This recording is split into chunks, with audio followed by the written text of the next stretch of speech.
नमस्कार, मैं हूं आपके साथ अंकिता पाल और सीधा आपको लेकर चलते हैं गौतम बुद्ध नगर, जहां पर आपको बताते चले कि लोकसभा क्षेत्र में जनसभा का आयोजन किया गया। जनसभा में सीएम योगी आदित्यनाथ शामिल हुए और साथ ही जनसभा को संबोधित भी किया है।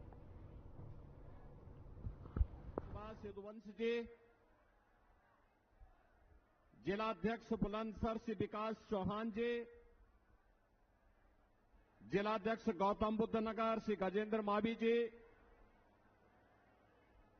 मनोज गुप्ता जी, माननीय विधायकगण लक्ष्मी राज सिंह जी, धीरेन्द्र सिंह जी, श्रीमती मीनाक्षी सिंह जी, श्री तेजपाल नागर जी, श्री नरेंद्र भाटी जी, श्री चंद शर्मा जी, जिला पंचायत अध्यक्ष श्री अमित चौधरी जी, डॉक्टर अंतुल तेवतिया जी,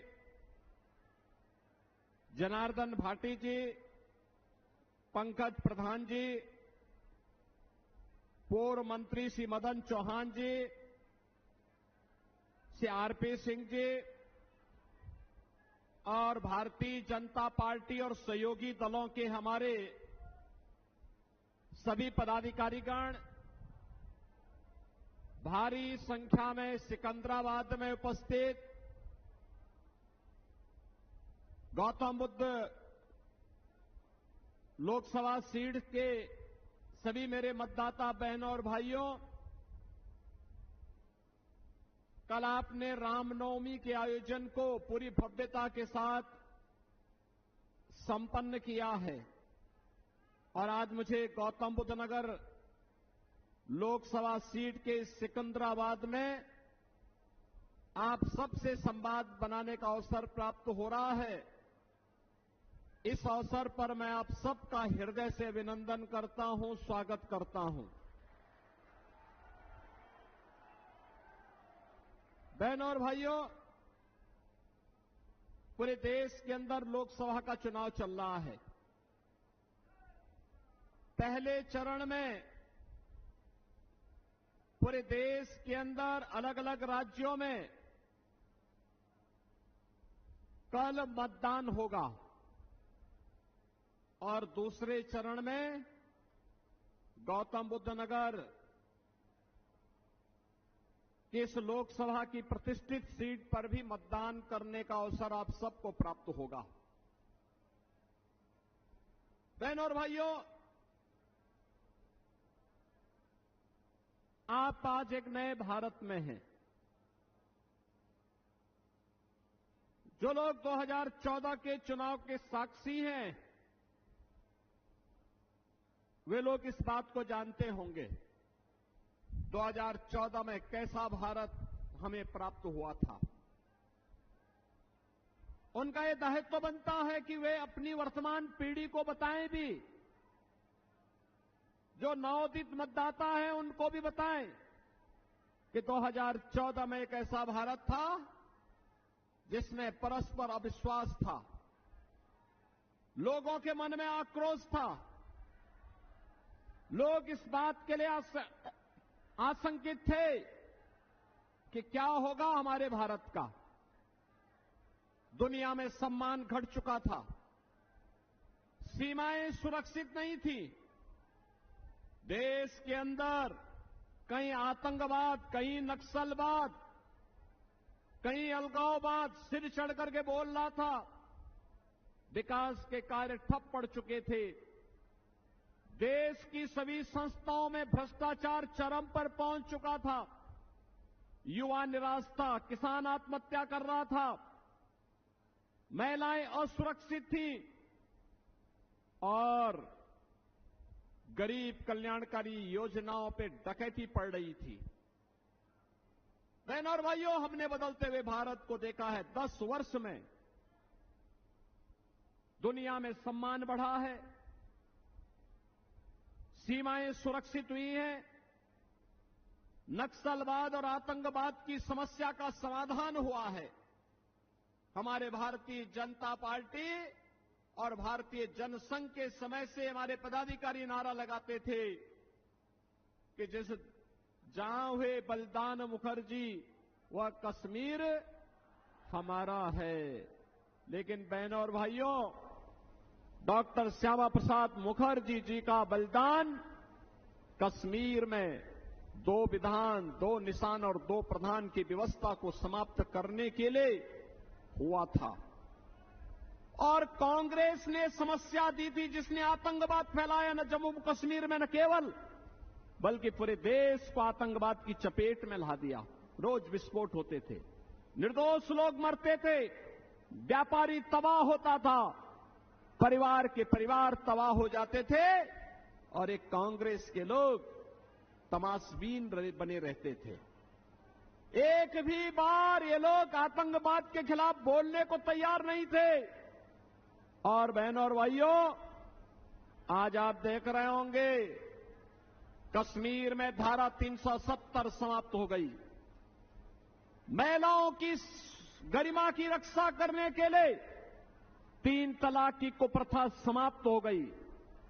बहनों और भाइयों, इंफ्रास्ट्रक्चर कैसे होना चाहिए, ये सिकंदराबाद सबसे नजदीक है जेवर के, और जेवर में बन रहा अंतर्राष्ट्रीय एयरपोर्ट आपके सामने एक उदाहरण है। बहनों और भाइयों, एशिया का सबसे बड़ा एयरपोर्ट आपके पास बन रहा है। इसका सर्वाधिक लाभ तो सिकंदराबाद और जेवर को ही होने जा रहा है। यही लोग सबसे ज्यादा लाभ भी लेंगे।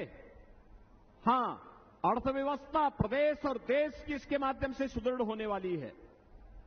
12 लेन और 6 लेन के 8 लेन के हाईवे बने, रैपिड रेल की सुविधा हम देने जा रहे हैं, मेट्रो आ रही है। बहनों और भाइयों, रेल की कनेक्टिविटी, डेडिकेटेड फ्रेट कॉरिडोर का जंक्शन दादरी में हमारे विधायक बैठे हैं, इन्हीं की विधानसभा क्षेत्र में डॉक्टर महेश शर्मा जी के इसी क्षेत्र में इसका भी लॉजिस्टिक का सबसे बड़ा केंद्र, देश का सबसे बड़ा केंद्र बनने जा रहा है, जहां लाखों नौकरियां निकलने वाली हैं। बहनों और भाइयों, ये पहले दुनिया के अंदर इस प्रकार के इंफ्रास्ट्रक्चर के लिए जाना जाता था, लेकिन आज सौभाग्य से ऐसा इंफ्रास्ट्रक्चर आपके पास मौजूद है, या बनने जा रहा है, या बन रहा है। और गरीब कल्याणकारी योजनाओं की तो कोई सानी ही नहीं। 80 करोड़ गरीब देश के अंदर पिछले 4 साल से मुफ्त में राशन की सुविधा का लाभ प्राप्त कर रहे हैं। 60 करोड़ गरीबों को 5 लाख रुपए की आयुष्मान भारत की सुविधा प्राप्त हो रही है। वे कहीं भी जाकर के उपचार करा सकते हैं। और हमारे यहां तो उत्तर प्रदेश में तो हमने व्यवस्था दी कि आयुष्मान कार्ड किसी के पास नहीं है, बीमार हो गया है, हमारा कोई विधायक, हमारा कोई सांसद या पीड़ित व्यक्ति स्वयं भी मुझे एक पत्र लिख देता है, तो प्रधानमंत्री जी ने जनधन अकाउंट खोले, मैं सीधे जनधन अकाउंट से पैसा भेज देता हूं। क्योंकि मुझे मालूम है कोई बीमार होगा तो उस परिवार की क्या स्थिति होती होगी, और इसलिए बीमारी के कारण उस परिवार पे कोई आर्थिक बोझ न पड़ने पाए, इसकी जिम्मेदारी सरकार अपने ऊपर लेती है। उपचार का खर्चा स्वयं वहन करने के लिए तैयार रहती है। बहनों और भाइयों, 12 करोड़ अन्नदाता किसानों को किसान सम्मान निधि का लाभ, नारी गरिमा के लिए 12 करोड़ घरों में शौचालय का निर्माण, 10 करोड़ गरीब महिलाओं के लिए उज्ज्वला योजना का रसोई गैस का कनेक्शन, 4 करोड़ गरीबों के सिर ढकने के लिए आवास, और नोएडा, ग्रेटर नोएडा, यमुना अथॉरिटी में बिल्डर बायर की समस्या का समाधान करते हुए जिन लोगों के वर्षों से मामले लंबित थे, उन सबके मामले समाप्त कराते हुए हम लोगों ने आज बायर्स को उसका हक देना वहां प्रारंभ किया है। बहनों और भाइयों, ये पहली बार हुआ है। 2.5 करोड़ गरीबों के घर में बिजली पहुंच गई, ये पहली बार हुआ है। ये योजनाएं पहले भी चल सकती थी, लेकिन पहले देश के हित के बारे में सोचने वाले लोग नहीं थे, पहले तो अपने परिवार के बारे में सोचने वाले लोग थे। इसीलिए तो कह रहा हूं मैं, चुनाव नेशन फर्स्ट बनाम फैमिली फर्स्ट के बीच में होने जा रहा है। स्वार्थ के परिवार में और मोदी के परिवार में, मोदी का परिवार 140 करोड़ का भारत है, इसलिए उनके लिए राष्ट्र पहले है, और कांग्रेस, सपा, बसपा इनके लिए अपना परिवार महत्वपूर्ण है, इसलिए अपने स्वार्थ के परिवार के बाहर ये सोच भी नहीं सकते। बहनों और भाइयों, ये जितना भी कार्य हुआ है, चाहे वह सुरक्षा का बेहतर माहौल हो, निवेश का बेहतर माहौल हो, और कल आपने अयोध्या में देखा होगा 500 वर्षों के बाद रामलला को भी अपने जन्मोत्सव के आयोजन को अपनी जन्मभूमि पर बनाने का अवसर प्राप्त हो गया, और सूर्यवंशी राम को भगवान सूर्य की किरणों ने तिलक करते हुए, अभिषेक करते हुए भी आपने देखा होगा। संपूर्ण सनातन भारत आलोकित हो रहा था, उस आभा से आलोकित हो रहा था। बहनों और भाइयों, ये जो सम्मान और गौरव है, ये सुरक्षा है, ये जो समृद्धि है, ये जो गरीब कल्याणकारी योजनाओं का लाभ मिल रहा है, और जो ये सम्मान भारत को मिल रहा है, इसका श्रेय केवल और केवल और केवल किसी एक व्यक्ति को और किसी एक महामना को जाना चाहिए। वह नाम है श्री नरेंद्र मोदी का। मोदी जी के नेतृत्व में यह सब हुआ है, और इसीलिए हम लोग आए हैं आपके पास कहने के लिए कि बहनों और भाइयों, मोदी जी के नेतृत्व में जो नए भारत का हम दर्शन कर रहे हैं, इस नए भारत को आत्मनिर्भर भारत, इस नए भारत को विकसित भारत, और इस नए भारत को ग्लोबल लीडर भारत के रूप में दुनिया के सामने प्रस्तुत करने के लिए तीसरी बार मोदी जी को फिर से प्रधानमंत्री बनना आवश्यक है। और बहनों और भाइयों, तीसरी बार मोदी जी को प्रधानमंत्री बनने से के लिए आवश्यक है डॉक्टर महेश शर्मा जी तीसरी बार यहां से सांसद बनकर के चुन करके जाएं। बहनों और भाइयों, जैसे एक सकारात्मक सोच के साथ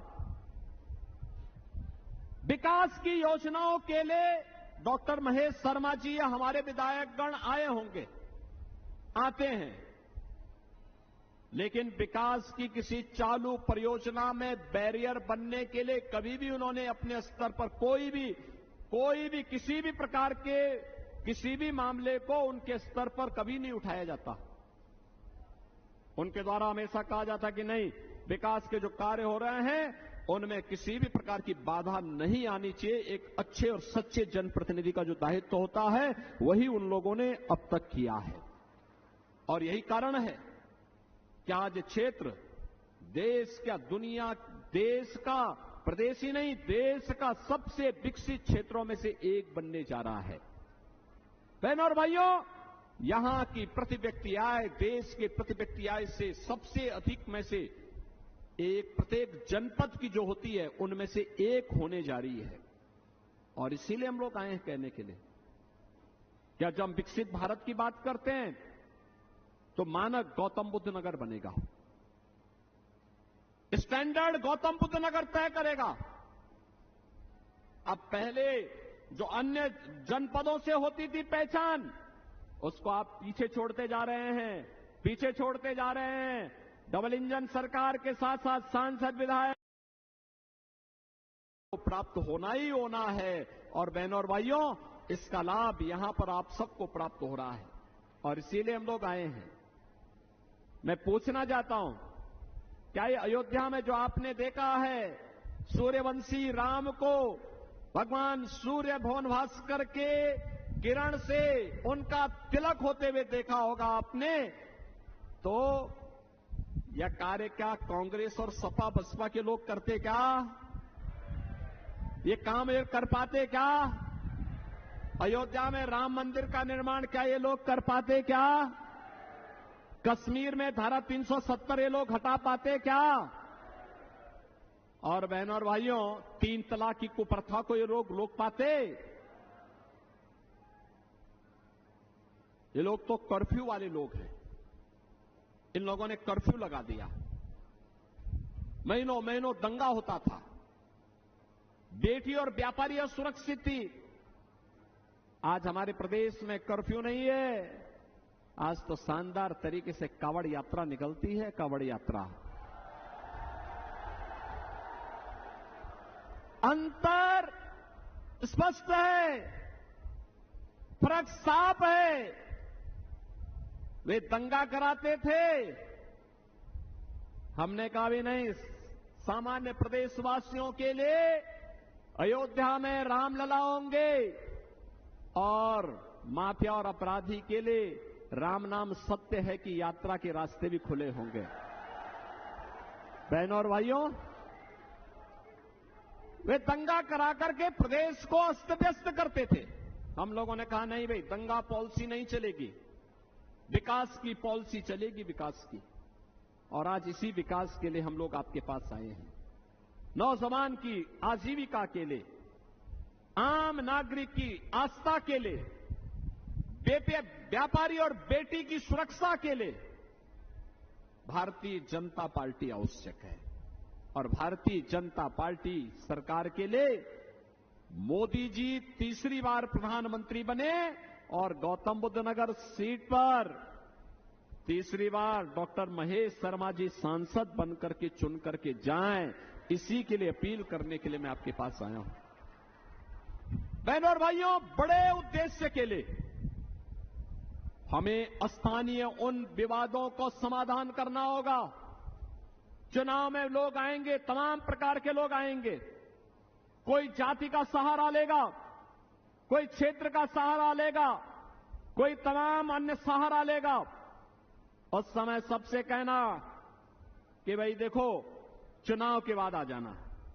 आज तो हमारे पास एक ही कार्य है और वह है एक राष्ट्रवादी और विकास परक सोच वाली हमें सरकार चाहिए। और सरकार केवल मोदी जी दे सकते हैं। वह केवल कमल के फूल से ही संभव हो पाएगा। हमें कमल के फूल के बारे में सोचना है और कमल के फूल के लिए ही आप सबसे अपील करने के लिए आज मैं यहां पर सिकंदराबाद में मैं आया हूं। बहनों और भाइयों, चुनाव के दौरान यह भी संभव नहीं हो सकता, बहुत बार होता है। हर व्यक्ति की अपेक्षा भी होती है कि प्रत्याशी हमारे द्वार में आ जाए, संभव नहीं होता। एक प्रत्याशी के लिए बहनों और भाइयों 2000 से अधिक गांव होते हैं और 14 दिन का केवल चुनाव होता है। 14 दिन में इसी में संगठन की बैठक भी, इसी में व्यवस्था की तैयारी भी, इसी में बैग भी तैयार करने होते हैं, इसी में और भी तमाम कार्यक्रम होते हैं, सभाएं भी हो गई और तब भी घर घर प्रत्याशी जाए, यह संभव नहीं होता। 5 साल दौड़ाइए, 5 साल बुलाइए। चुनाव के दौरान बहनों और भाइयों, आप सबको ही डॉक्टर महेश शर्मा बनना पड़ेगा, सबको। इसीलिए मैं अपील करने के लिए आपके पास आया हूं। और बहनों और भाइयों, इसीलिए घर घर जाकर के 26 अप्रैल तक चुनाव में कुछ गर्मी बढ़ेगी और इसलिए बहनों और भाइयों, मैं आपसे अपील करने के लिए आया हूं। मतदान, पहले मतदान होना है। कल पहले चरण का होगा, दूसरे चरण में आपको मतदान करना है। और मतदान के लिए सर्दी, गर्मी, धूप, किसी की भी परवाह के बगैर, लू की परवाह के बगैर हमारा प्रयास होना चाहिए। पहले 3 घंटे में ही 50% से अधिक मतदान हम अपने स्तर पर करवाने की तैयारी कर लें। सहमत हैं? सहमत हैं? मोदी जी को फिर से प्रधानमंत्री देखना चाहते हैं? देश को सुरक्षित रखना चाहते हैं? भारत की आस्था का सम्मान करना चाहते हैं? युवाओं की आजीविका को सुदृढ़ करना चाहते हैं, विकसित भारत बनाना चाहते हैं। डॉक्टर महेश शर्मा जी को इसके लिए चुनाव जिता के भेजना पड़ेगा। सहमत हैं? सभी लोग सहमत हैं? तो कमल चुनाव चिन्ह पर घर घर जाने का दायित्व मैं आपको सौंपता हूं। आप सब सहमत हो तो मेरे साथ बोलेंगे, भारत माता की, भारत माता की, भारत माता की।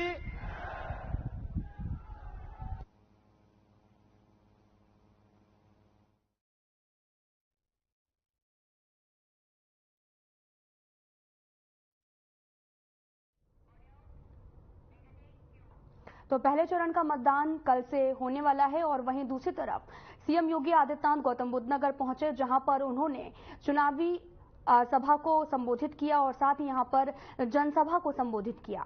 इस दौरान उन्होंने 2014-2019 का जिक्र किया और साथ ही उन्होंने कहा कि भारत अब विकसित हो रहा है। 2024 में प्रधानमंत्री नरेंद्र मोदी के पक्ष में वोटिंग की अपील की। साथ ही उन्होंने कहा कि दूसरे फेज पर गौतम बुद्ध नगर में इलेक्शन होना है, जिसको लेकर महेश शर्मा पर वोटिंग की अपील की है। साथ ही जनता से सारे मुद्दों पर बातचीत की। उन्होंने कहा कि बीजेपी ने जब से सरकार आई है तब से उन्होंने कई मुद्दों पर बात की है। 370 हटा है और पहले के तरफ पर जो था वो कर्फ्यू ही लगा रहता था। तो बढ़ते हैं आगे, आपको सीधा लेकर चलते हैं गांधीनगर, जहां पर गांधीनगर में चुनावी रोड शो किया गया। गृह मंत्री अमित शाह का रोड शो था और बड़ी संख्या में यहां पर भीड़ भी उमड़ी।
आपको बताते चले कि केंद्रीय गृह मंत्री अमित शाह आज अपने संसदीय क्षेत्र गांधीनगर में रोड शो की हैट्रिक लगाने के बाद में बड़ी जनसभा को संबोधित किया।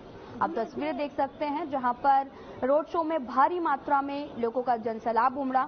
साथ ही दूसरी बार गांधीनगर से चुनाव लड़ रहे हैं अमित शाह, जहां पर उन्होंने अपनी चुनावी राजनीति की शुरुआत ही गांधीनगर से की थी। वे सबसे पहले बीजेपी के दिग्गज नेता लालकृष्ण आडवाणी के इलेक्शन एजेंट बने थे। तो वहीं 2019 में पहली बार गांधीनगर से जीतने पर अमित शाह ने पिछले सभी मार्जिन को तोड़ दिया था।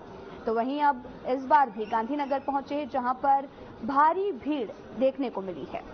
साथ ही आपको बताते चले कि इस बार बीजेपी ने 10 लाख मतों से जीत सुनिश्चित करने का लक्ष्य रखा है और ऐसे में अमित शाह जो हैं वो आज नामांकन दाखिल करने से पहले गांधीनगर लोकसभा क्षेत्र में आने वाले तमाम क्षेत्रों को रोड शो के जरिए कवर किया। और साथ ही आपको बताते चलें कि यहां पर अगले दिन भी यानी कि 19 अप्रैल को नामांकन दाखिल करेंगे गुजरात की 26 सीटों के लिए 7 मई को वोट डाले जाएंगे और इसके लिए नामांकन की अंतिम तारीख 19 अप्रैल है, जिसको लेकर नामांकन दाखिल करने के लिए पहुंचे थे। इसी दौरान गांधीनगर में जनसैलाब भी उमड़ पड़ा। आपको बताते चलें कि अमित शाह पहले भी रोड शो की शुरुआत अहमदाबाद जिले में आने वाले सांसद में एपीएमसी सर्कल से लेकर नल सरोवर चौक तक रोड शो किया। यह रोड शो करीब सुबह 10 बजे के करीब शुरू होने की उम्मीद थी और इसके बाद में अगला रोड शो वे जेपी गेट के कालुल की टावर चौक पर रोड शो करेंगे। आपको बताते चलें कि दूसरी बार गांधीनगर से चुनाव लड़ रहे हैं अमित शाह, जहां पर अभी देश के दूसरे हिस्से में चुनाव प्रचार के लिए व्यस्त थे, तो वहीं गांधीनगर में उनके परिवार के सदस्य प्रचार में भाग लिया और पिछले दिनों उनकी पत्नी सोनल शाह ने भी गांधीनगर में डोर टू डोर जाकर लोगों से वोट भी मांगे थे और अब उन्हें केंद्र की उपलब्धियों के बारे में भी बताया गया और उनके साथ ही पार्टी के दूसरे पदाधिकारी भी मौजूद रहे। कांग्रेस पार्टी ने केंद्रीय गृह मंत्री के खिलाफ सोनल पटेल को उम्मीदवार बनाया है। आपको बताते चलें कि केंद्रीय गृह मंत्री अमित शाह आज अपने संसदीय क्षेत्र गांधीनगर में रोड शो किया हुआ है।